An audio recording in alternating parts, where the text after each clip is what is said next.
मागच्या आठवड्यात आपण योग म्हणजे ध्यान योगाचं 6व्या अध्यायातलं वर्णन बघतोय. त्याच्यामध्ये 11व्या श्लोकापासून हे वर्णन चालू झालं. सुरुवातीला कसं दिलं त्यांनी की कसा म्हणजे प्रदेश कसा असला पाहिजे, जिथे बसलं पाहिजे, शुचौ देशे वगैरे सांगितलं. आसन कसं असलं पाहिजे, चैलाजिन कुशोत्तरम हे सांगितलं. त्यानंतर काय तर मन एकाग्र करण्याविषयी सांगितलं. त्यानंतर पोझिशन कशी असावी म्हणजे समकाय शिरोग्रीव अवस्था ही सांगितली आणि नाकाच्या शेंड्यावर बघायला सांगितलं. त्यानंतर अं, माझ्यातच तू ध्यान लाव असं पण सांगितलं. म्हणजेच परमात्म्यावर लक्ष एकत्रित करायला सांगितलं. मन संयम चित्तो असं सांगितलं. अशा प्रकारे जो योजना करून हे करतो तो निर्वाण शांती प्राप्त करतो असं सांगितलं. त्याच्यानंतर आहार विहार कसा असावा योगाचा हे सांगितलं. म्हणजे युक्ताहार विहारस्य युक्त चेष्टस्य कर्मसु युक्त स्वप्नावबोधस्य योगो भवती दुःख हा. आता हे सगळं केल्यानंतर तो युक्त होतो आणि त्याची लक्षणं काय आहेत किंवा योगी होतो. मग त्याला कसं होतं म्हणजे तो कसा त्याच्यात काय फरक पडतो हे बघण्यासाठी आता पुढचा श्लोक सांगताय. चला पुढे बघूया. यदा विनियतं चित्तम् आत्मन्नेवावतिष्ठते निःस्पृहः सर्वकामेभ्यो युक्त इत्युच्यते तदा. यदा विनियतं चित्तम, चित्ताला वश केलं किंवा बाहेरच्या जे विषय आहेत त्यांच्यापासून परावृत्त केलं असं जे चित्त आहे ते आत्मन्नेवावतिष्ठते. म्हणजे आपल्या स्वस्वरूपात आत्मनी एव अवतिष्ठते. एव म्हणजे स्वतःच्या स्वरूपात, स्वस्वरूपात तिष्ठित होते. हीच आपल्याला पतंजलीचा योगामध्ये सुद्धा हेच सांगतात. तदा द्रष्टु स्वरूपे अवस्थानम. बरोबर. तर जेव्हा आत्मनी एव अवतिष्ठते होतो तेव्हा काय काय होतं. निस्पृह सर्व कामेभ्यो. निस्पृह म्हणजे जो कुठलीही अपेक्षा ठेवत नाही. त्याचप्रमाणे सर्व कामेभ्यो म्हणजे ठेवत नाही काय, सर्व कामेभ्यो ज्या इच्छा आहेत त्या सुद्धा त्यानं निस्पृह म्हणजे नाही ठेवलेल्या. अशा माणसाला युक्त इत्युच्यते तदा.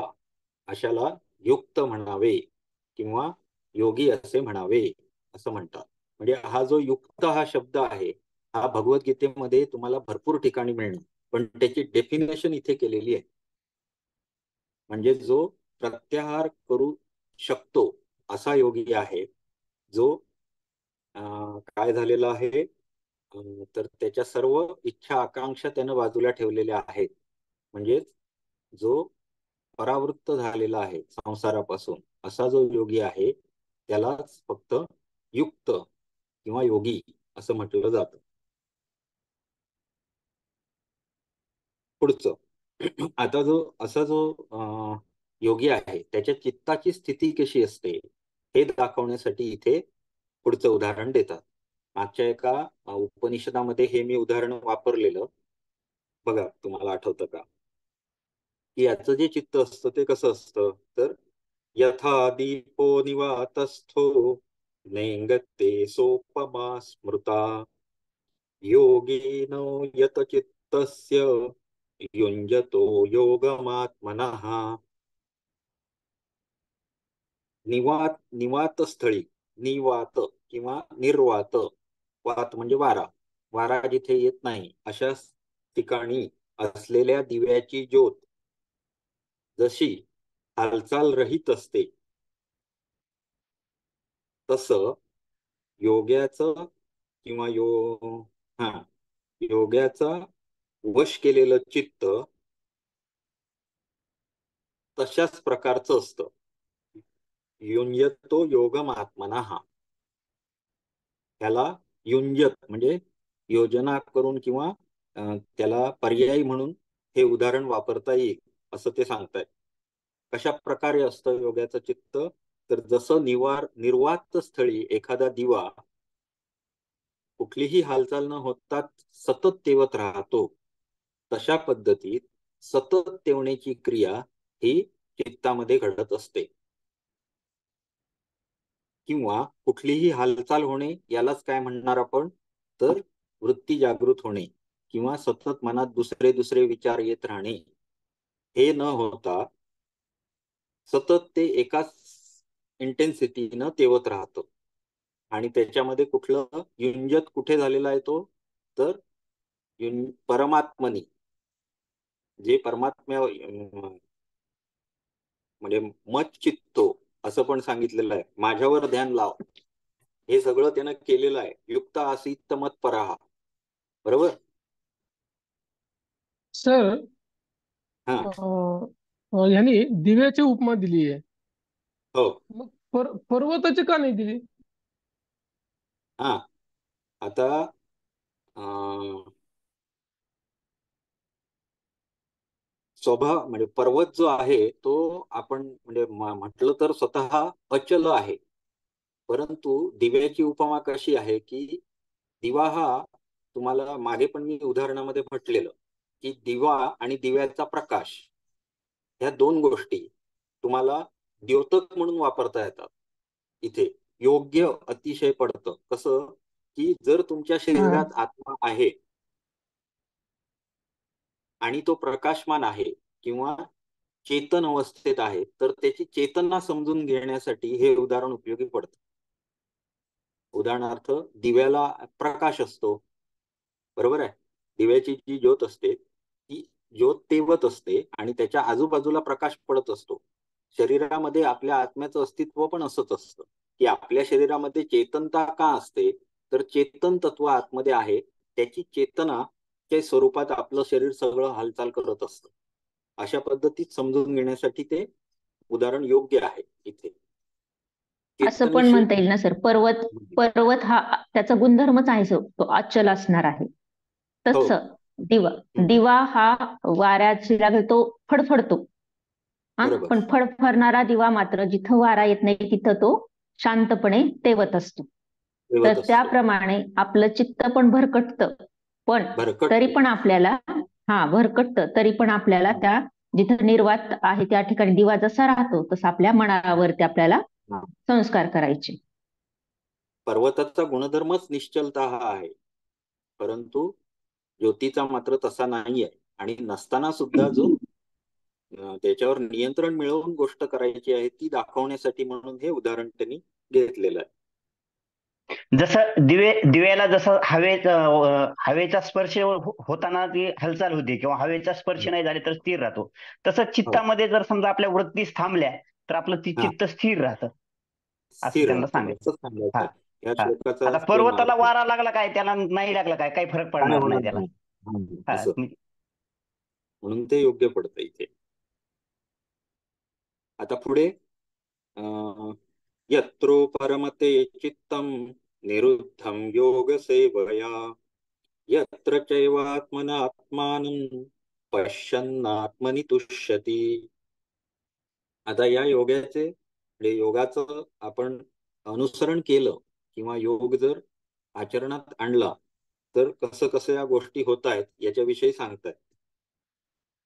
योगाचे सेवन केल्याने ज्या अवस्थेत निरुद्ध चित्त उपराम होते किंवा शांत होते किंवा चित्त स्वतःमध्ये स्थिर होते, त्याच्यामधल्या ज्या वृत्ती आहेत त्या स्थिर होतात, तसेच ज्या अवस्थेत आपण आपल्यात म्हणजेच द्रष्टा स्वरूपे अवस्थानम अशी अवस्था येते,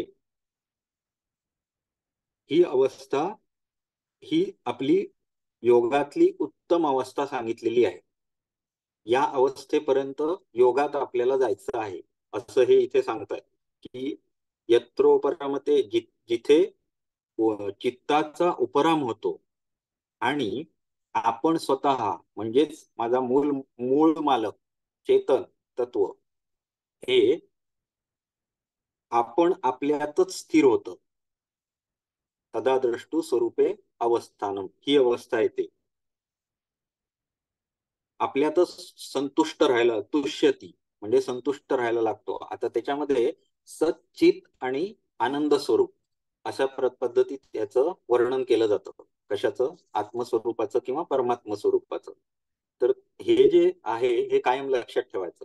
जिथे परमनंट आनंद आहे अशी जी अवस्था आहे ती म्हणजे समाधीची अवस्था, किंवा ज्या अवस्थेत द्रष्टू किंवा आत्मा हा स्वतःच्या स्वरूपातच अवस्थित असतो. त्याच्या पुढे कुठलंही दर्पण किंवा दुसरे कुठलेही विषय स्वरूप तो आकार घेत नाही, अशी जी अवस्था असते, या अवस्थेमध्ये योग आपल्याला नेतो असं सांगायचं आहे. पुढे आता या अवस्थेचं वर्णन पुढे साधारण करतायत की सच्चित आणि आनंद स्वरूप आहे. मग आनंद म्हणजे तुष्यती इथे म्हटलंय की त्याला संतुष्ट होतो. मग संतुष्ट आता पुढे त्याचं वर्णन केलं. सुखमात्यंतिकम यत्तत् बुद्धिग्राह्यम अतींद्रियम वेत्ति यत्र न चैवायम स्थितश्चलति तत्वतः. आत्यंतिक सुख असं याचं वर्णन केलेलं आहे.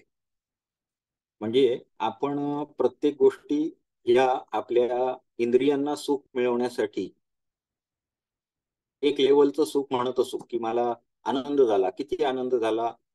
10चं स्केल आपण म्हटलं, सांगा की 1 ते 2, 2 ते 3, किती बाबा तुम्हाला किती आनंद झाला, असं आपण आपल्या ह्यानं मोजू शकतो काहीतरी. परंतु आत्यंतिक सुख हे इन्फिनिटी कडे जातं. तुम्हाला सुख म्हणजे किती सुख होणार? तर इन्फिनिटी, आत्यंतिक सुख असं त्याची वर्णन केलेलं आहे. की तुष्यती म्हणजे किती तुष्यती? तर आत्यंतिक सुखेनं तुष्यती, आत्यंतिक सुखानं तो तुष्य होतो. आणि हे सुख कसं असतं? तर त्याचं वर्णन असं आहे की बुद्धिग्राह्यम अतींद्रियम, बुद्धीनं तुम्हाला सुख हे समजलं जातं, बरोबर आहे. परंतु कशी आहे त्यावेळी बुद्धी किंवा मन ही कशी आहे? अंतर्मुख आहे. बाहेरच्या इंद्रियांमुळे तुम्हाला होणारं सुख नाही आहे. बाहेरच्या इंद्रियांनी समजा एखाद्याला पाणीपुरी आवडते, पाणीपुरी खाल्ली तर जिभेला सुख होणे हे विषयांनी मिळालेलं सुख आहे. परंतु जेव्हा मनुष्य आतल्या बाजूला वळला, म्हणजेच त्याचं चित्त, बुद्धी, मन हे आतल्या बाजूला वळलं, त्यानं जे परम चैतन्य आहे त्याची चव चाखली, त्याला जे आत्यंतिक सुख होतं ते वर्णन करण्याची इथे प्रयत्न केलेला आहे की तो आत्यंतिक सुखामध्ये होतो, लीन होतो. वेत्ति यत्र न चैवायम स्थितश्चलति तत्वतः. अशा व्यक्ती म्हणजे अनुभव करतो अशा पद्धतीत. आणि स्थित झालेला, स्थितश्चलति तत्वतः, स्थित स्थित अचलती, न चलती, विचलित होत नाही मूळ तत्वापासून, म्हणजे स्वभाव तत्वापासून, म्हणजे स्वतःमध्ये जो स्थित झालेला आहे तो एवढ्या आनंदामध्ये असल्यामुळे तो ती अवस्था सोडण्याचा विचारही करत नाही. तो काय, त्या अवस्थेमध्ये स्थिर राहण्याचा प्रयत्न करतो, असं इथे वर्णन केलेलं आहे. म्हणजे आत्यंतिक सुख जे अतींद्रिय आहे आणि बुद्धिग्राह्य आहे अशा सुखाला प्राप्त झाल्यामुळे तो त्या अवस्थेला सोडू इच्छित नाही, स्वतःच्याच अवस्थेमध्ये स्थित होतो. आणि न म्हणजे विचलित होत नाही. आता इथे विचलित होणे म्हणजे काय? तर वृत्ती जागृत होणे. मग अशा अवस्थेत वृत्ती जागृत होत नाही, चित्तामध्ये वृत्तींचा फार हे झालेला असतो, होत नाही.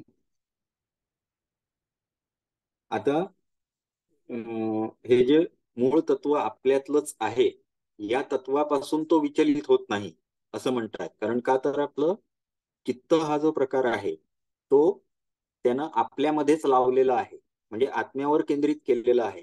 या तत्वावर, आत्मतत्वावर केंद्रित केलेलं चित्त, अशा पद्धतीत आपण आता समजतोय. बुद्धिग्राह्य पण म्हटला शब्द तिथे. आता या अवस्थेत तो स्थिर का राहतो, तो विचलित का होत नाही, याचं पुढे सांगतायत. यम लब्ध्वा च परम लाभम मन्यते नादिकं ततः यस्मिन् स्थितो न दुःखेन गुरुणापि विचाल्यते. ज्या लाभाची प्राप्ती झाल्यानंतर त्यापेक्षा अधिक कोणताही दुसरा लाभ त्याच्या मनात येतच नाही. न मन्यते, त्याला वाटतच नाही, तो मानतच नाही की याच्यापेक्षा कुठला तरी लाभ मला होऊ शकतो. सुखम आत्यंतिकम हेच त्याला शब्द आहे. आणि ज्या स्थिर झाल्यावर अत्यंत दारुण दुःखानेही तो विचलित केला जाऊ शकत नाही. म्हणजेच काय, तर त्याच्यामध्ये कुठल्याही वृत्ती निर्माण होत नाही. तो सगळ्या गोष्टी त्यानंतर सारख्या मानायला लागतो.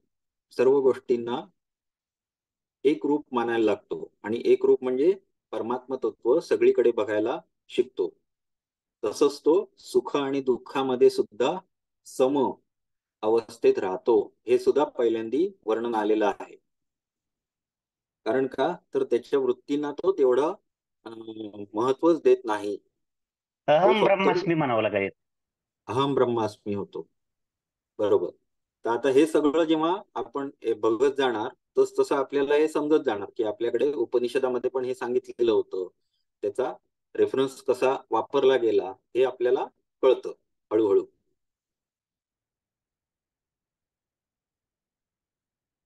कोणत्याही दुःखानेही तो विचलित केला जाऊ शकत नाही, एक गोष्ट. आणि दुसरं काय, तर हा जो आत्यंतिक सुख आहे त्याचा लाभ झालेला आहे, त्याच्यापेक्षा दुसरं कोणतंही सुख असू शकत नाही, यावर तो ठाम होतो. त्यामुळे तो तत्वापासून विचलित होत नाही, असं सांगितलेलं आहे. बरोबर. चला,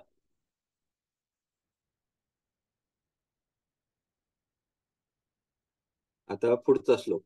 तम विद्या दुःख संयोग वियोगम योग संचितम स निश्चयेन योक्तव्यो योगो निर्विण्ण चेतसा.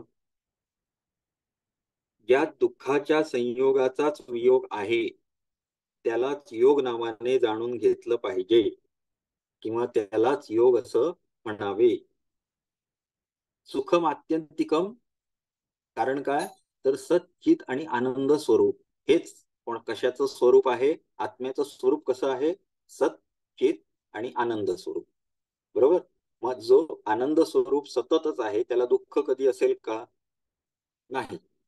त्यामुळे ज्याच्या दुःखाच्या संयोगाचा कायमस्वरूपी वियोग आहे, दुःखाचा संयोग तिथे कधीही असत नाही, कायम तो आनंदी स्वरूपच असतो, त्यालाच योग असे जाणून घेतले पाहिजे, असे आपण समजले. विद्या किंवा त्यालाच योग असे म्हणतात.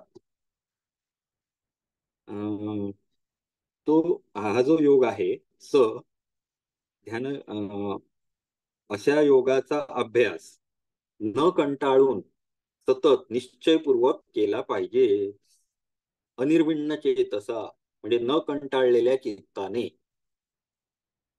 कधीही कंटाळा न करता अशा या योगाचा जेव्हा अभ्यास तुम्ही कराल तेव्हा तुम्ही दुःखाच्या संयोगापासून कायमस्वरूपी वियोग मिळवाल आणि आत्यंतिक सुख प्राप्त कराल. बरोबर. तर या श्लोकाचा हा अर्थ आहे. म्हणजेच काय, तर ह्या योगाला किंवा ध्यान योगाला जे 11व्या श्लोकापासून सुरुवात केली त्याला इथपर्यंत आणून ठेवलं, त्याची महती सुद्धा सांगितली की अशा प्रकारे जर तुम्ही केलं तर तुम्हाला अत्यंत सुखाची प्राप्ती होईल. कारण काहीतरी करायला लोकांना काहीतरी हे दिलं पाहिजे. काय त्याच्याशिवाय म्हणजे त्याच्याशिवाय लोक काय मिळणार, मला काय मिळणार, हा प्रश्न महत्वाचा लोकांचा असतोच. मग काय मिळणार हे पण त्यांनी सांगून टाकलं की बाबा तू सगळ्या गोष्टी कशासाठी करतोस? मी माझ्या आनंदासाठी गोष्टी करतो. ओके, मग जगातला सगळ्यात मोठा आनंद जर तुला दिला तर तुला आवडेल का? हो, मग योग कर. सुखम आत्यंतिकम कुठे आहे? योगामध्ये आहे. अशा पद्धतीत तिथे भगवंत लालूच देऊन सुद्धा सांगतात की तस्मात योगी भवार्जुन. बरोबर आहे. चला, पुढचा श्लोक आहे कुठल्याही पद्धतीनं होऊ दे पण ते झालं पाहिजे अशा पद्धतीत भगवद्गीतेचा हे दिसतो. सगळ्या कॅटेगरीच्या लोकांना अधम, मध्यम, उत्तम कुठलाही जरी साधक असला तरी त्यासाठी योगाचं संपूर्णपणे वर्णन या ग्रंथात केलेलं आढळतं. म्हणजे हा जर तुम्ही श्लोक बघितले सुरुवातीचे तर अगदी कसं बसावं, कुठलं आसन घालावं पासून सगळं व्यवस्थित सांगितलेलं आहे. आणि ज्यांना ज्ञानयोगी आहेत, ज्यांना थोडं सांगितलं तरी कळतं, त्यांच्यासाठी असे काही श्लोक आहेत की ज्यांचं वर्णन भरपूर 4-4 पेजेस लिहून ठेवलेलं सगळीकडे मिळेल. कारण का तर त्याच्यामध्ये ज्ञान म्हणजे कुठून कुठून भरलेलं आहे. एवढे चांगले श्लोक पण याच्यामध्ये मिळतात. तसंच सर्वसामान्य लोकांसाठी अगदी स्पून फिडिंग करून पण इथे ठेवलेलं आहे. म्हणून भगवद्गीता हा फार श्रेष्ठ ग्रंथ आहे. सर्व लोकांच्या विचाराने सर्वांसाठी म्हणून केलेली ही भगवद्गीता आहे. पुढचं, संकल्प प्रभवान कामान त्यक्त्वा त्यक्त्वा सर्वान् शेषतः मनसैवेन्द्रियग्रामं विनियम्य समन्ततः. संकल्पापासून उत्पन्न होणाऱ्या संपूर्ण कामना संपूर्णपणे त्याग करून, मी मागे पण म्हटलं की संकल्प हे कोणाचं काम आहे? संकल्प विकल्पात्मक कोण असतं? मन. मन हे संकल्प विकल्पात्मक असतं. संकल्प करणे हे मनाचं काम आहे. असे जेवढे म्हणून संकल्प आहेत त्याचा सगळ्याचा त्याग करून योगी जो असतो तो संपूर्ण संकल्पांचा त्याग करतो, निस्पृह होतो. त्या कामनांपासून किंवा त्या ज्या काही इच्छा असतात किंवा आकांक्षा असतात, अपेक्षा असतात, या सर्वांपासून तो निवृत्त होतो. कशा पद्धतीत? तर इंद्रियांच्या मनसैवेंद्रिय ग्रामम, इंद्रिय सगळी जेवढी आहेत त्या इंद्रिय ग्राम म्हणजे 5 इंद्रिय किंवा 10 इंद्रिय म्हणा, कशाही पद्धतीने तो त्या सगळ्या इंद्रियांना विनियम्य म्हणजे नियमित करतो किंवा त्यांना अशा प्रकारे आपल्या काबूत ठेवतो, विनियम्य, की त्या इंद्रियांपासून स्वतःमध्ये वृत्ती निर्माण होणार नाहीत. मग कशा होणार नाहीत? तर त्यांच्यापासून उत्पन्न होणारे जेवढे सुख आहेत हा त्यांचा त्याग करतो. थोडक्यात म्हणजेच काय? प्रत्याहार पूर्ण करतो. बरोबर. इंद्रियांचा जो विषय हा आहार आहे त्या आहाराला बाजूला ठेवतो, म्हणजेच प्रत्याहार करतो, प्रतिआहार, त्याच्या विरोधात जातो थोडक्यात. आता इथे इंद्रियांना वश करणे ही बाजू महत्वाची इथे सांगितलेली आहे. पुढे आता ह्याच्यात परत कसं असतं की मनुष्य हे सगळं एका फटक्यात करायला गेला की त्याला थोडे थोडे प्रॉब्लेम यायला सुरुवात होतात. समजा कोण जर बसलाय ध्यानाला तर त्याला बसल्यानंतर त्याचं मन एकाग्र होत नाही. 5 मिनिटांना वेगळाच विचार मनात येतो. मग करायचं काय? अशी परिस्थिती असते. हे सुद्धा भगवंतांना माहिती होतं. त्यांनी पुढच्या श्लोकामध्ये त्याचं पण वर्णन करून ठेवलं. म्हणजेच म्हटलं ते छोट्या छोट्या गोष्टी सुद्धा इथे आपल्याला सगळ्यांना सुकर व्हावा याच्यासाठी त्यांनी प्रयत्न केले. पुढे, शनै शनैरुपरमे बुद्ध्या धृती गृहीतया आत्मसंस्थं मनः कृत्वा न किंचिदपि चिंतयेत्. धैर्ययुक्त, धैर्यवान असा माणूस असला पाहिजे. हळूहळू चित्ताला किंवा मनाला शांत करावे, धीराने, हळूहळू, शनैः शनैः, हळूहळू करावे, तसे मनाला शांत करावे आणि आपल्या स्वरूपात किंवा आत्मसंस्थम, आपल्या स्वरूपात म्हणजे स्वस्वरूपात तिष्ठित करावे, मनाला शांत करावे आणि कुठल्या आत्मस्वरूपात तिष्ठित करावे. बरोबर. न किंचिदपी चिंतये, आणि मनामध्ये कुठलेही विचार आणू नयेत किंवा कसलंही चिंतन करू नये.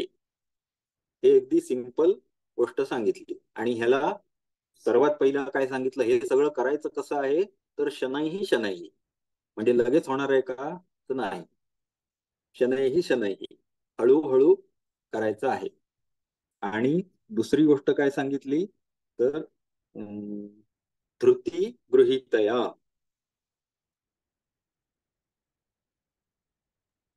धीराने. धैर्ययुक्त, धीराने, धैर्ययुक्त होऊन, म्हणजे 2 दिवस केलं काय होत नाही हो, काय प्रॉब्लेम, मन काय थांबत नाही असं म्हणून पळून जाता कामा नये. आणि एवढं सगळं सांगितल्यानंतर आपल्याला आश्चर्य वाटेल की पुढे अर्जुनानं आणि परत प्रश्न विचारला की भगवान, हे खरोखर चित्त सांभाळू शकतो का, की एवढं हे थांबवणं शक्य आहे का, असा प्रश्न सुद्धा पुढे अर्जुनानं विचारलेला आहे. म्हणजे भगवंत एवढं सांगून झाल्यानंतर विचारलेला प्रश्न आहे, तरीही भगवान चिडत नाही, ते संयमानं त्यांना उत्तर देतात. आहे पुढे येणार. मी या ठिकाणी सर अभ्यास कसा करायचा हे याचं सांगितलंय. समजा एक धीराने आणि हळूहळू केला तर तेच यश मिळू शकतं. हा, म्हणजे आपल्याला जर सशा आणि कासव्याची गोष्ट माहिती असेल तर इथे कासव श्रेष्ठ म्हणून सांगितलंय. सशाला मिळणार नाही असं काय नाहीये, पण सशाला पण मिळू शकतं हेच पद आणि कासवाला पण मिळू शकतं. पण कासवासाठी सुद्धा इथे मार्ग सांगितला, सशासाठी सुद्धा मार्ग सांगितला. तर ज्यांचं धीरानं आणि जे हळूहळू प्रयत्न करतील त्यांना मन वश करता येईल, त्याचं श्लोकाचं गमक एवढंच आहे या श्लोकाचं. तर सातमारामांनी पण असं एक उदाहरण आहे ना त्यांच्या पण ह्यामध्ये हठयोगमध्ये, की व्याघ्र, गज, सिंह यांना जसं आपण हळूहळू त्यांच्यावर वशत्व भेटतो त्याप्रमाणेच, त्याप्रमाणे जर त्यांना नाही केलं तर ते हल्ला करू शकतात, तसंच हे पण असं आहे. पुढचा श्लोक. यतो यतो निश्चरति मनश्चञ्चलमस्थिरं ततस्ततो नियम्येत आत्मन्नेव वशं नयेत्. अस्थिर म्हणजे कोण, मन. अस्थिर आणि चंचल असं जे हे मन आहे ते जिथे जिथे विचरण करेल तिथून तिथून त्याला हटवून, यतो यतो निश्चरती ततस्ततो नियम्येत, जिथून जिथून ते अस्थिर मन चंचल होतंय किंवा निसटून जातंय, विचरण करतंय, त्या मनाला तिथून तिथून हटवून पुन्हा परमात्म्यातच आत्मनी एव वशम नयेत, आत्म्यावरच केंद्रित करावं आणि त्याला स्थिर करावं. वशम म्हणजे स्वतःच्या काबूत ठेवून त्याला आत्म्यस्थित किंवा आत्मवश करावं. आत्म्याकडे त्याचे धागे दोरे गेले पाहिजे थोडक्यात. बरोबर आहे. म्हणजे काय, तर हे जेव्हा तुम्ही करायला लागणार तेव्हा त्याच्यामध्ये जे अडथळे येणार आहेत त्याच्याविषयीचं वर्णन आहे की शनैः शनैः करा, काळजी धीरानं करा. जेव्हा जेव्हा मन तुमचं बाजूला जाईल त्यावेळी त्याला परत आपल्या जाग्यावर आणा, आणि हे सगळं धीरानं करा असं सांगतायत. म्हणजे 4 वेळा जर मन इकडे तिकडे गेलं तर मनुष्य तापतो स्वतःवरच, आणि मग तो कशाच्या अधीन जातो, क्रोधाच्या. बरोबर. तर स्वतःवरच क्रोध करायला लागतो आणि मग तो काय होतो, तर योगारूढ होत नाही, तर त्याचं पतन होतं. कारण स्वतः माणूस शत्रू आहे किंवा स्वतःचाच स्वतः मित्र आहे असं आपण श्लोक पहिला बघितला. बरोबर आहे. त्यामुळे स्वतःचा शत्रू व्हायचं नाहीये. मनाचं काम काय आहे, तर मनाचं संकल्प विकल्प करत राहणे हे मनाचं काम आहे. आणि त्याला तुम्हाला जर वयाची 40, 45, 50 वर्ष जर तुम्ही त्याला बहिर्मुखीच ठेवलेलं आहे, तर त्याला अंतर्मुख करायला थोडी वेळ तरी जाणार आहे, हे आपण लक्षात ठेवायचं. त्यामुळे योग मार्गावर असताना पटकन काहीतरी मिळेल अशी अपेक्षा न ठेवता शनै ही शनै, हळूहळू धैर्याने या गोष्टी मात्र पक्क्या मनात रुजवल्या पाहिजे. पुढे सर, हा. आपण असं म्हणतो की हे जे फिरणार आहे चित्त, ते सगळं एका ठिकाणी आणलं पाहिजे, म्हणजे हो, आत्मस्थानी आणलं पाहिजे. पण म्हणजे आत्मकेंद्रित. कुठे आणलं पाहिजे?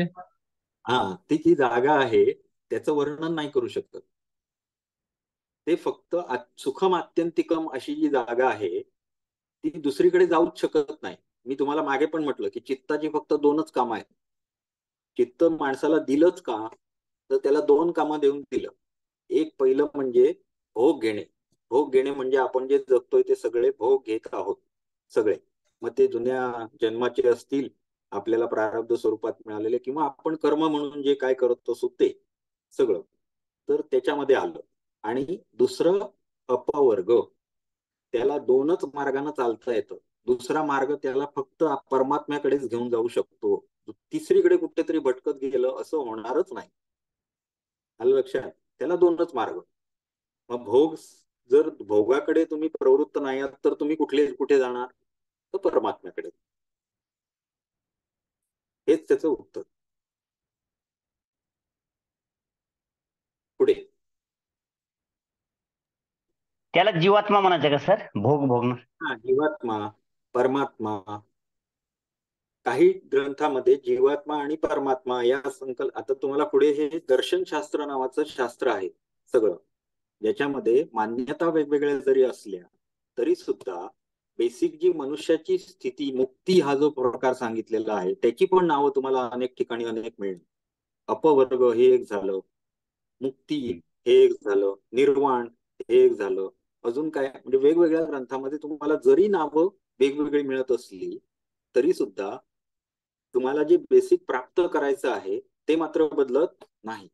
त्यांचं सगळ्यांचं वर्णन सगळीकडे सेम तुम्हाला मिळेल. तुम्ही कुठल्या दर्शनानुसार जाणार हे तुम्ही ठरवू शकता. आणि हे सगळं आपल्या कोर्समध्ये ऍड केलेलं आहे. त्याचं कारणच हे आहे की त्यांना सांगायचं काय आहे की सगळ्या बाजूनं कुठून जरी गेला तरी परमात्म तत्व हे एकच आहे आणि त्याचेच आपण सर्व अंश आहोत. आलं लक्षात? तर हे पटवून देण्यासाठी आपल्या सिलेबसमध्ये डिझाईन करताना ह्या गोष्टींचा विशेष काळजी घेतलेली आहे. त्यामुळे आपण उगाच काही काही वेळेला अशी परिस्थिती आहे की धर्मयुद्ध झालेली आहेत. मी अमुक एका संप्रदायाचा आहे, मी वैष्णव आहे, मी हे आहे, शैव आहे, मग त्यांनी एकमेकाला मारून टाकले, इथपर्यंत लोक गेलेली आहेत आपली. तर असले कुठली गोष्ट त्याच्यातून आणि निर्माण नाही होणार हे सिलेबस करताना व्यवस्थित काळजी घेतली की पंथ कसे निर्माण होत गेले, तरी सुद्धा विचारधारा नावाचा जो प्रकार असतो मुळात तो कसा डेव्हलप होत गेला हेच तुम्हाला दाखवून दिलं. त्याच्यानंतर मग काही जण कुठल्या पंथाचा विचार करतात, काही जण ओम नमः शिवाय म्हणतील, काही जण काय अजून काहीतरी म्हणतील, सोहम म्हणतील, अजून काहीतरी. परंतु बेसिक माणसाच्या बाबतीत जर मुक्ती मिळवायचं ध्येय असेल तर त्याच्यासाठी कशी प्रक्रिया आहे, वेगवेगळ्या ग्रंथामध्ये थोड्याफार फरकाने शब्द बदलून का होईना पण परमात्म तत्व, आत्मतत्व ह्या गोष्टी तुम्हाला मिळणं. आलं लक्षात? आपल्याला चेतन तत्वापर्यंत, आपल्यातल्याच आत्मतत्वापर्यंत, किंवा ते ज्याचा अंश आहे असा परमात्मापर्यंत आपल्याला पोहोचायचं आहे. एवढंच आपल्याला ध्येय लक्षात ठेवायचं. चला पुढच्या अवस्थेत, पुढच्या श्लोकात हे सगळे हेच आहेत म्हणजे अवस्थाचं वर्णन किंवा काय मिळणार, मला काय मिळणार अशा पद्धतीत श्लोक पुढे आहेत. प्रशांत मनसम हेनम योगिनम सुखमुत्तमम् उपैति शांत रजसम ब्रह्मभूतम कल्मषम. कशा आहेत? अकल्मश म्हणजे ज्याची किलमिश म्हणजे ज्याला आपण पाप म्हणतो, ज्याच्यामध्ये पाप नावाचं काही शिल्लक राहिलेलं नाही, म्हणजे ज्याची सर्व पापे नष्ट झालेली आहेत. शांत रजसम ज्याचा रजोगुण शांत झालेला आहे. रजो म्हणजे काय? क्रियाशीलता, मनाची चंचलता, क्रियाशीलता नष्ट झाली. शांत रजसम, प्रशांत मनसम, ज्याचं मन अत्यंत शांत झालेलं आहे, प्रशांत, प्रकर्षेण शांत, शांत झालेलं आहे. ब्रह्मभूतम, असा जो ब्रह्म वर ध्यान केंद्रित केलेलं ज्यांना आहे असा योगी निश्चितच उत्तम सुख प्राप्त करतो. योग का करावा? तर उत्तम सुख प्राप्तीसाठी. मग त्याच्यात त्यांनी अवस्था पण वर्णन करून टाकले सांगताना. श्लोक बसवताना इतका व्यवस्थित बसवलाय, काय प्रश्नच नाही. काय काय होतं तर त्याची सर्व पापे नष्ट होतात. आता बघा, पाप पुण्य ही संकल्पना तुम्हाला काही दर्शनामध्ये मिळेल, काही दर्शनामध्ये मिळणारच नाही. पण सगळ्यांना एकत्रित घेऊन हा ग्रंथ बनवलेला आहे. मग त्याच्यामध्ये ते काय सांगतात, जर तुम्ही आत्म्यापर्यंत पोहोचलात तर तुम्हाला काय काय मिळेल हे पहिल्या श्लोकात काय सांगितलं तर मन पूर्ण आपल्या काबूत येतं आणि आत्मनिर्भर वशम नाही, म्हणजे परमात्म्यावर स्वतःला केंद्रित करू शकतो. दुसऱ्या श्लोकात काय काय सांगतायत तर अकल्म, त्याची पाप सगळी नष्ट होतात. जर पापच उरली नाही तर तो पुनर्जन्म घेऊ शकेल का? नाही. किंवा त्याला भोग भोगायला लागतील का? तर नाही. परत ते पाप नष्ट होतात म्हणजे काय तर चित्त नावाची जी अवस्था असते जिथे स्टोअर केलं जातं आपलं, म्हणजे हे सगळं मी वेगवेगळ्या दर्शनानुसार सांगतोय हा तुम्हाला, खरं सांगायचं तर. परंतु तुमची एक वैचारिक बैठक तयार व्हावी हा माझा त्याच्या मागचा उद्देश आहे. तर गठरी आपली जी आहे पाप पुण्याची, जी आपल्या चित्ताबरोबर राहते, बरोबर आहे, ही संस्कार नावानं जी राहते ती तयारच होत नाही का? तर तिथे ते अस्तित्वातच नाही. चित्त अशा प्रकारे शांत केलेलं आहे की तिथे काही कुठलाच जागा शिल्लक नाही. त्याला फक्त आणि फक्त परमानंद प्राप्त झालेला आहे. अशा परिस्थितीमध्ये त्याची सर्व पापे नष्ट होतात. हीच संकल्पना तुम्हाला अजून दुसऱ्या कुठल्या तरी दर्शनानुसार किंवा वेदांत दर्शनाकडे गेलात तर तुम्हाला पाप पुण्य ही व्यवस्थित संकल्पना कळणार. सूक्ष्म शरीर, कारण शरीर, सगळं त्याच्यामध्ये ते सगळ्या संकल्पना येणार. मग त्याच्यानुसार कशी पाप नष्ट करायची, मग किती वेळ लागतो, इव्हन कर्मणो गहनो गती असं पण, म्हणजे ते लक्षात येईल तुमच्या. भरपूर त्याच्यामध्ये वर्णन केलेलं भरपूर प्रकारे आढळतं की पाप नष्ट कशा पद्धतीनं होतात. मग तंत्र मार्ग आले ज्याच्यामध्ये तुम्ही अमुक मंत्राचा अमुक वेळा जप करा तर तुमची पाप नष्ट होतील, वगैरे वगैरे वगैरे. परंतु या ग्रंथामध्ये व्यवस्थित सांगून ठेवलेलं आहे की जर तुम्ही योगाच्या या अवस्थेपर्यंत पोहोचला तर तुम्हाला शांती मिळेलच आणि तुमची सर्व पाप अकल्मश म्हणजे सर्व पापे नष्ट होतील, हे इथे लिहून ठेवलेलं आहे. म्हणजे तुम्हाला अजून इथे काय तुम्हाला अजून सांगितलं का त्यांनी की तुम्ही असा मंत्राचा जप करा, अमुक वेळा करा, असं कुठे सांगितलं का? नाही. हा पूर्ण ध्यान योगाचा चॅप्टर आहे. त्यानुसार त्यांनी आपल्याला हे सगळं वर्णन करून सांगितलं. शास्त्रीय विधीनुसार जर हे आपण यांनी सांगितलेल्या पद्धतीनं केलं तर आपण निष्पाप होऊ शकतो किंवा अकल्मश होऊ शकतो याच्यानुसार. त्यानंतर रजोगुण पूर्णतः शांत होतो, म्हणजे चंचलता नष्ट होते, प्रशांत होतं मन, हे सगळं, आणि उत्तम सुखाची प्राप्ती होते. हे सगळं योग केल्याचे फायदे आहेत असं सांगतात. पुढचा श्लोक. युञ्जन्नेवं सदा आत्मानं योगी विगत कल्मषः सुखेन ब्रह्म संस्पर्श अत्यंतम सुखमश्नुते. 2 वेळा 3 वेळा सांगतायत बघा. सुखमुत्तमम पहिल्या श्लोकात काय सांगितलं तर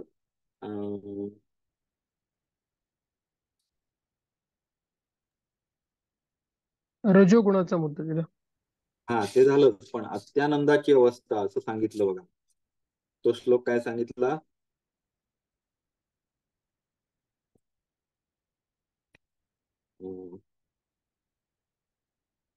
दुःख संयोग वियोग होतो, बरोबर.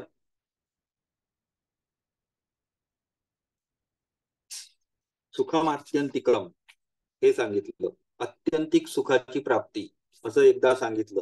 दुसऱ्या ह्या 27 श्लोकात काय सांगितलं, सुखम उत्तमम असं सांगितलं. आता त्याच्या पुढच्या श्लोकात बघा काय सांगतात. अशा प्रकारे आपण आपल्याला सदा परमात्म्यात लीन करून पाप योगी विगत कल्मश अशा प्रकारचा जो योगी असतो तो सुखपूर्वक ब्रह्मप्राप्ती करून अत्यंतिक सुखाचा अनुभव करतो. अत्यंतम सुखम अश्नुते. ब्रह्मप्राप्ती झाल्यानंतर काय होतं, अत्यंतिक सुखाची प्राप्ती होते. हे एकदम म्हणजे मगाशच्या श्लोकांचंच पुढच्या वर्णन केलेलं आहे. पुढे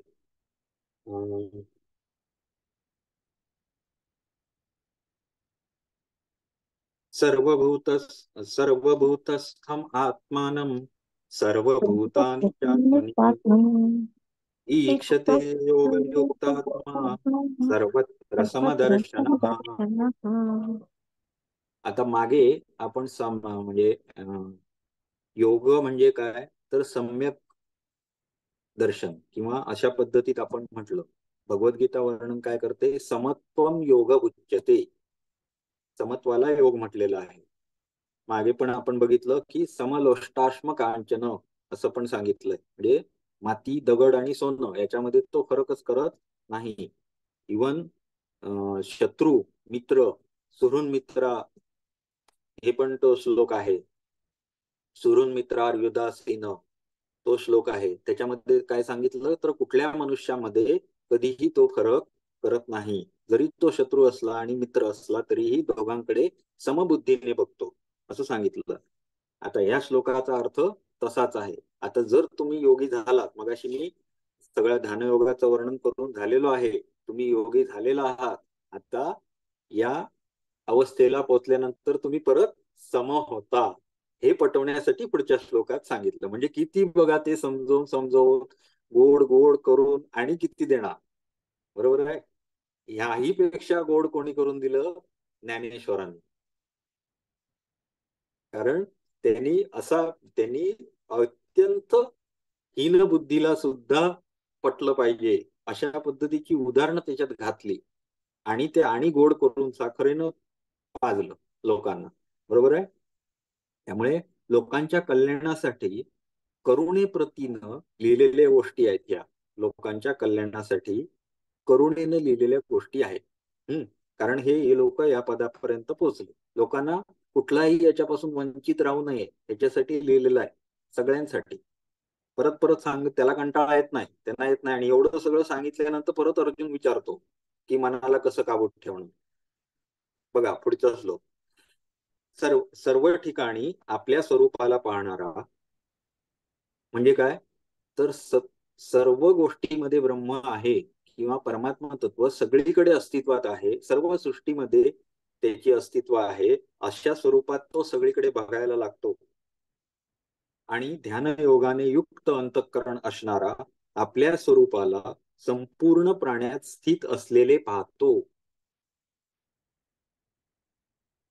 आपण हे आपणच नसून आता विश्वात्मके देहे अशा पद्धतीत त्याचं स्वरूप त्याला दिसायला लागतं. विश्वात्मक होतो जो आहे तो, संपूर्ण प्राण्यांना आपल्यात पाहतो. म्हणजे मी सर्व प्राण्यात आहे आणि सर्व प्राणी माझ्यातच आहेत अशा पद्धतीत. म्हणजे जे उपनिषदामध्ये सांगितलेलं होतं तीच संकल्पना की सर्व ब्रह्मास्मी किंवा अखंड एकरसत्व ह्या संकल्पना ज्या आहेत त्या अशा पद्धतीत समजावलेल्या आहेत. सगळीकडे तुम्हाला हे मिळणार. तर सर्व ठिकाणी परमात्मा तत्वाची अनुभूती त्याला यायला लागते आणि आपल्यातच सर्व पदार्थ म्हणजे आपण आहोत आणि सर्व पदार्थामध्ये सगळीकडे आपण अस्तित्वात आहोत अशा पद्धतीत त्यांना अनुभूती होते. आता पुढे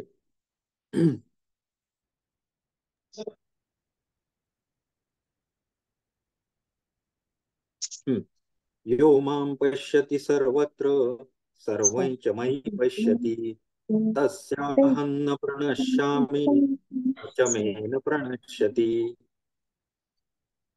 आता स्वतः परब्रह्म स्वरूप भगवान विष्णू किंवा कृष्ण हे वर्णन करतायत. त्यामुळे त्यांनी वर्णन करताना कसं केलंय, तर जो सर्वांमध्ये मला पाहतो आणि माझ्यामध्ये सर्वांना पाहतो, त्याच्यासाठी मी सतत अवेलेबल असतो. अवेलेबल म्हणजे सदा त्याला प्राप्त असतो, त्याच्यापासून कधीही वियोग होत नाही.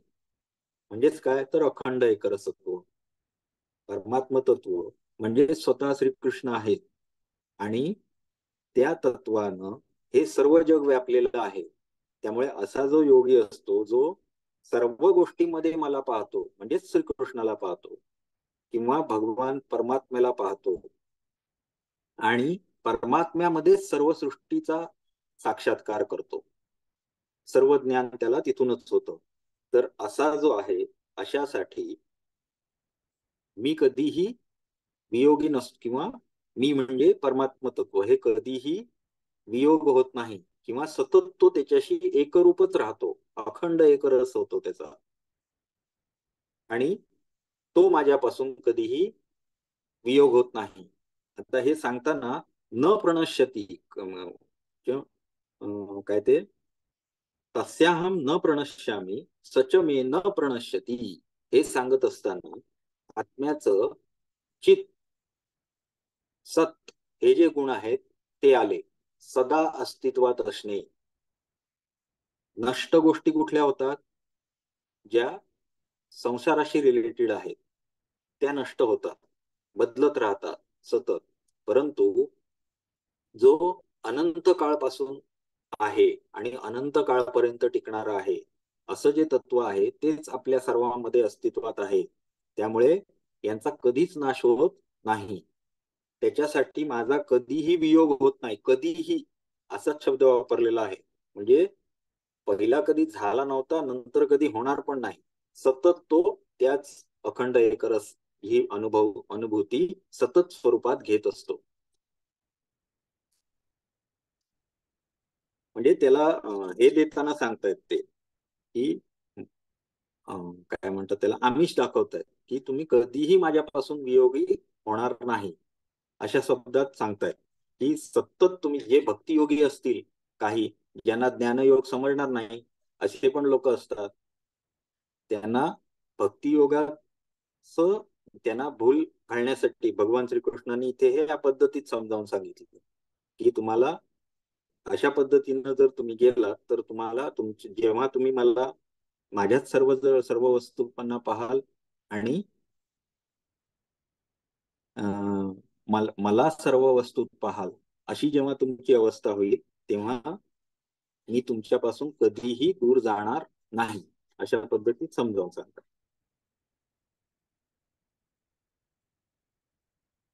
पुढचा श्लोक, सर्वभूतस्थितं यो मां भजत्येकत्वमास्थितः सर्वथा वर्तमानोऽपि स योगी मयि वर्तते. एकत्व किंवा ऐक्य भावाने किंवा माझ्याशी एक भाव किंवा परमात्म्याशी एकत्व, असा जो एकत्वाने स्थित झालेला आहे असा जो योगी आहे आणि जो माझे भजन करतो किंवा भजते कत्वमास्थितः, तो सर्व काही कर्म करूनही, वर्तमान कर्म करूनही किंवा माझ्यात वर्तन करीत आहे, अर्थात तो नित्य निरंतर माझ्यातच स्थित आहे. आता याचा अर्थ कसा घ्यायचा तो बघा, की ज्याला एकत्व भाव समजलेला आहे, आत्मा परमात्मा एकच आहे किंवा परमात्म्याचंच एक अंश आत्मा हा आहे, किंवा ज्याचं दर्शन मी स्वतः त्यानं घेतलेलं आहे, तो सगळीकडे मला बघतो, माझ्यातच सर्व गोष्टी बघतो, अशी ज्याची वृत्ती झालेली आहे, असा जो आहे तो योगी काय करतो, माझे भजन करतो किंवा त्याची जी भक्ती आहे ती परमात्म्याप्रती सतत राहते. परमात्म्याप्रती प्रती किंवा श्रीकृष्णाप्रती, इथे सांगताना परमात्मा प्राप्त करायला अशा पद्धतीत गीता सांगितलेली आहे. तर ती माझ्या प्रती किंवा माझे जेव्हा भजन करतो तेव्हा तो जरी संसारात वावरत असला किंवा वर्तमान त्याच्या वाटेला आलेली कर्म तो म्हणजे दररोज जरी करत असला तरीही तो निरंतर माझ्यातच स्थित राहणार. म्हणजेच जे मागे मी वर्णन केलेलं की ह्याच कसलं विदेह मुक्त आणि दुसरा कुठला आठवतोय का? हा सांगा, बोला. जीवनमुक्त. हा, जीवनमुक्त. तर हे जे वर्णन आलं ते इथे आलं. म्हणजे नित्य कर्म करत असताना सुद्धा जो आपलं चित्त निरंतर निष्ठेने श्रद्धेने परमात्म स्वरूपात लावतो असा जो योगी आहे तो जरी नित्य कर्म करत असला तरीही तो माझ्यातच स्थित आहे, अशा पद्धतीत भगवान वर्णन करतात. चला पुढे. आत्मौपम्येन सर्वत्र समं पश्यति योऽर्जुन सुखं वा यदि वा दुःखं स योगी परमो मतः. आता इथे अर्जुनाला हाक मारतायत ते, झोपला बिपला असेल तर बघूया म्हणून. हे अर्जुना असं म्हणताय. तर हे अर्जुन, जो भक्त आपल्या शरीराच्या उपमेनुसार सर्व ठिकाणी समान पाहतो, सर्व गोष्टींना समान पाहतो आणि सुख अथवा दुःखाला म्हणजे सुख आणि दुःखामध्ये तो समानच असतो, तो परमयोगी मानला गेलेला आहे. यात काही वेगळं सांगितलेलं आहे असं नाही.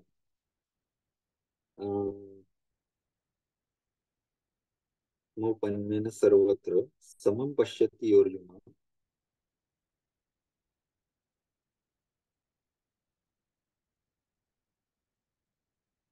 योगी परमो मतः. हा, आता याच्यामध्ये ही अवस्था तुम्हाला येणार. म्हणजे मागे कसं वर्णन केलेलं होतं सुरुवातीला ह्या योगाच्या समत्वम योग उच्यते हे सांगताना तुम्हाला समलोष्टाश्म कायचन सांगितलं, किंवा युक्त म्हणजे कसं स्थित व्हा, माझ्यातच कसं स्थित व्हा वगैरे गोष्टी सुरुवातीला सांगून झालेल्या आहेत. परंतु आता इथे भक्तियोगाचं फळ सांगेपर्यंत आलो आणि तुमच्यामध्ये कशा अवस्था निर्माण होणार आहेत ते पण सांगितलं त्यांनी. प्रशांत मन कसं होणार ते सांगितलं, विगत किल्मिष कसं होणार ते सांगितलं. त्याच्याच हे पुढे जोडून सांगतायत की जेव्हा तुम्ही स्वतःमध्ये मला पाहायला सुरुवात कराल किंवा माझ्यावर चित्त तुमचं एकाग्रित करून सतत राहायला लागाल, त्यावेळी तुमची कर्म जरी तुम्ही करत असलात तरी ती कशी असतील तर सुख दुःखामध्ये ती समान असतील. सुख आणि दुःखामध्ये तुम्ही वेगळे वागणार नाही, त्याच्यामध्ये समबुद्धी ठेवायला तुम्ही शिकाल. अशा पद्धतीत आता उलट्या क्रमानं जर तुम्ही हे साध्य केलंय, जर तुम्ही योग साध्य केलात तर तुम्हाला हे अशा पद्धतीत होईल, अशा पद्धतीत सांगतायत. सुरुवातीला कसं सांगितलं, तुम्ही हे करा, तुम्ही ते करा, तुम्ही समत्व आणा, अशा पद्धतीत उपदेश दिला, ज्ञानयोग झाला. आणि आता कसं सांगतायत तर एवढं सगळं केल्यानं तुमचं असं वर्तन होईल, अशा पद्धतीत सांगतात. असा जो योगी तो योगी मानला गेलेला आहे, जो सुखात आणि दुःखातही सम राहतो, सर्व गोष्टींना सम पाहतो. म्हणजे समलोष्टाश्म कांचन, दगड धोंडे आणि माती आणि सुवर्ण सगळ्या गोष्टी त्याच्यासाठी समानच असतात, असा जो आहे तो योगी. तर प्रत्येक अध्यायामध्ये अशा मिनिंगचे श्लोक आहेत का प्रत्येक गीतेच्या? आता मला वाटतंय सर 12व्या अध्यायात पण ह्याचे आहेत ना, समशत्रच मित्रच अशाच सगळीकडे ह्याचे आहेत ना, सगळ्या अध्यायात सगळीकडे अशा आहेतच का? हा, हो. आता फक्त त्याचा भावार्थ वेगवेगळ्या पद्धतीनं समजून घेत. भक्तियोगी वेगळ्या मार्गाने समजून घेतात, ज्ञानयोगी वेगळ्या मार्गाने समजून घेतात. अशा पद्धतीत लोकांनी आपल्याला बुद्धीला पटेल त्या अनुषंगाने पण अर्थ काढला कसा जरी तरी तो सगळ्यांना पटतो. अशा पद्धतीत ते बनवलेलं आहे. बनवतानाच फार विचार करून बनवलंय यात शंकाच नाही. हम्म. आता बघा, एवढं सगळं झाल्यानंतर सुद्धा अर्जुनाची शंका आहे. काय आहे बघा. योऽयं योगस्त्वया प्रोक्तः साम्येन मधुसूदन एतस्याहं न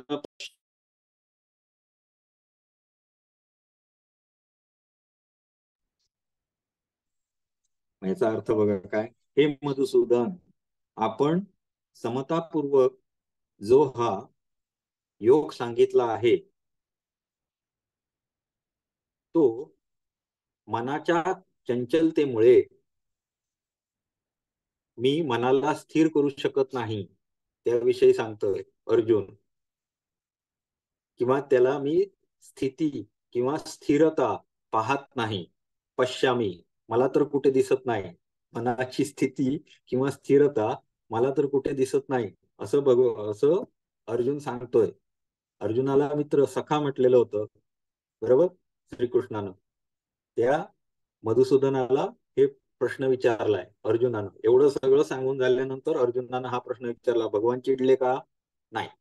कारण का तर समत्व कायम, बरोबर. तर त्यांनी करेक्ट करेक्ट विचारलं त्याच्यात सर, पण हा, त्यांनी त्यांनी एकदम एकदम बरोबर विचारलं. हा एकदम मुळात येऊन सोडलं की असं कुठे मन कसं काय ते मला तर असं कुठे दिसत नाही की मन कोणाचं असं चंचल आणि ते स्थिर कसं काय होणार. अशा पद्धतीत त्याने परत प्रश्न विचारला. म्हणजे एवढं सगळं ऐकून सुद्धा तो हा, हे झाला नाही. त्यांनी त्याचं मन नाही, कंट्रोल करून कन्व्हिन्स विचारत झालेला असतो, नाही. कसं विचारवा. हा कन्व्हिन्स झाला नाही आणि त्याला काय वाटलं नाही विचारायला पण. कारण का तर हे समजून घ्यायला पाहिजे, याचं महत्व आहे हे त्याला भगवंत पटवू शकलेले आहेत पाठी. एवढं सगळं तुला मिळणार आहे म्हणून तू योग कर हे त्याला पटवून द्यायला भगवंत सक्षम आहेत. म्हणून त्यांनी पुढे पण सांगितलंय. आणि तुम्हाला सांगतो मजा की हे सगळं झाल्यानंतर जो शेवटचा श्लोक आहे किंवा भगवद्गीतेचा जो शेवटचा अध्याय आहे त्याच्यामध्ये श्रीकृष्णानं अर्जुनाला कन्व्हिन्स केलं. म्हणजे तो पूर्णपणे काउन्सेल झाल्यानंतर अर्जुन स्वतःला कशा परिस्थितीत पाहतो हे अर्जुन वर्णन करून सांगतो. अतिशय सुरेख आहे. त्याच्यामुळे ते ते भगवद्गीता खूप छान असलं वाचन पाहिजे खरं. हा कथेचा पण आनंद आहे आणि त्याच्याबरोबर ज्ञानवृत्ती पण आहे. त्याच्यामुळे हळूहळू वाचत सुटायचं. थोड्या थोड्या काय म्हणतात त्याला, शनैही आणि धृती म्हणजे अत्यंत ह्यानं निग्रहानं पुढे. आता पुढे वर्णन करून सांगतायत की का आहे, म्हणजे मी असं कुठे पाहत नाही. मग कसं असतं मनाचं, मी जे बघतो ते काय आहे परिस्थिती. तुम्ही सांगताय ही योगामध्ये मन स्थिर करा, आत्म्याला स्थित करा. पण माझं मत काय आहे तर चंचलम हि मनः कृष्ण प्रमाथि बलवत् दृढम तस्याहं निग्रहं मन्ये वायोरिव दुष्करम. हे कारण हे कृष्ण मन अत्यंत चंचल, दुष्करम म्हणजे ज्याला वश करणं फारच कठीण आहे असं, दृढ म्हणजे जिद्दी किंवा ताठ किंवा घट्ट अशा प्रकारचं, आणि बलवान आहे, बलवत दृढम, त्याला रोखणे मी वायूप्रमाणे अत्यंत कठीण मानतो. आता अर्जुन तर त्या पदाला पोचलेला नाहीये. त्यामुळं मनाला सांभाळणे किती कठीण आहे हे कोणता श्लोक चालू आहे, श्लोक नंबर 34 चालू आहे. कोणीतरी मला इथे मेसेज टाकलेला तो बघितला मी. तर मन हे अत्यंत बलवान आहे, जिद्दी आहे, आणि त्याची ताकद कशी आहे तर चंचलता आणि ताकद याला आपण वाऱ्याबरोबर जोडू शकतो. कारण क्षणात इथे तर क्षणात तिथे, किंवा त्याची ताकद चंचलत्व हा जो गुण आहे किंवा न दिसणे हा सुद्धा गुण आहे, जो वाऱ्याबरोबर कम्पेअर करू शकतो. म्हणून त्यांनी तो वाऱ्याशी कम्पेअर केला. दिसत नाही पण त्याचं बळ जाणवतं आणि चंचलता पण जाणवते. या सर्वांची रिलेट करून वायू सारखा अत्यंत सुदुष्कर किंवा त्याला वशमध्ये काबूत ठेवणं अत्यंत कठीण अशा पद्धतीत मी मनाला मानतो, असं तो सांगतोय. मी सुरुवातीच्या श्लोकात काय सांगितलं, तर मनाची चंचलता त्याला स्थिर करणे हे तर मी कुठे पाहतच नाहीये. माझं मन कुठल्या कुठे भरकटणार आहे, वायूप्रमाणे ते आहे असं मी मानतो, असं कृष्ण अर्जुन सांगतोय. सर आता तसं पुढे पाहिलं तर मनाचा वेग प्रकाशापेक्षाही जास्त आहे. म्हणजे अर्जुनाचा हो प्रश्न खूप बरोबर आहे म्हणायचे. आणि हो हो, अत्यंत बरोबर आहे. हा. पण मनावरच आपल्याला काम कसं करणारे पडतं बघा ना, अर्जुन. हा आता आपल्याला कसं बरोबर पडतं, अर्जुन करेक्ट आहे. हा अर्जुन करेक्ट आहे, अर्जुन त्याच्या बाजूने करेक्ट आहे. आता पुढे भगवंत त्याला म्हणजे कसं आहे, भगवंतांचा कारुण्य भाव मात्र त्यांनी कुठेही संयम आपला सोडलेला नाही.